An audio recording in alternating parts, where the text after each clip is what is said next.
মাহমুদুর রহমান সহ সকল সাংবাদিকের বিরুদ্ধে দায়ের করা মিথ্যা মামলা তার বিরুদ্ধে বর্তমান এই সময়ে দাঁড়িয়ে একজন ব্যবসায়ী, বিভিন্ন ব্যবসায়ীরা বিগত সরকার দিনে এবং তার মিডিয়া হাউসে যারা সম্পাদক এবং অন্যান্য আছে, যারা অর্থবিত্তের মালিক, তারা সাংবাদিক এখনো দাঁড়িয়ে থাকবো, ঘুমিয়ে থাকবো?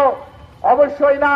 সাংবাদিক সমাজকে জানান দিয়েছে আর ঘুমিয়ে থাকার সময় সারা দেশে বিভিন্ন ভাবে এই মামলাগুলো প্রত্যাহার করা হোক এবং সাংবাদিক সমাজ জানিয়ে দিতে চাই আমরা তার এই অপকর্মকে সফল মেঘনা গ্রুপ শুধু না, যারা বিগত মিডিয়া বলে দিয়েছে বাংলাদেশে ফেসিবাদ কায়েম হতে যাচ্ছে, যার অর্থ দিয়ে বাংলাদেশের এবং 20 এপ্রিল সবচেয়ে আশ্চর্যজনক বিষয় যে বাংলাদেশের মানে আমাদের দুঃখ লাগে যে উপস্থিতি এই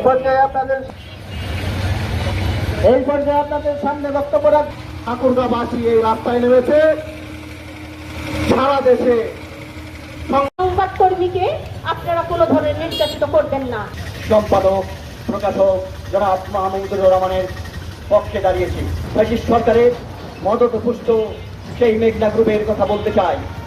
আমার হাতে দেখছেন মোবাইল, এখানে বিভিন্ন দলের বিভিন্ন জায়গার বিভিন্ন পত্রিকা সেই সংবাদটি উঠে এসেছে মেঘনা গ্রুপ 1 লাখ কোটি টাকা পাচার করেছে।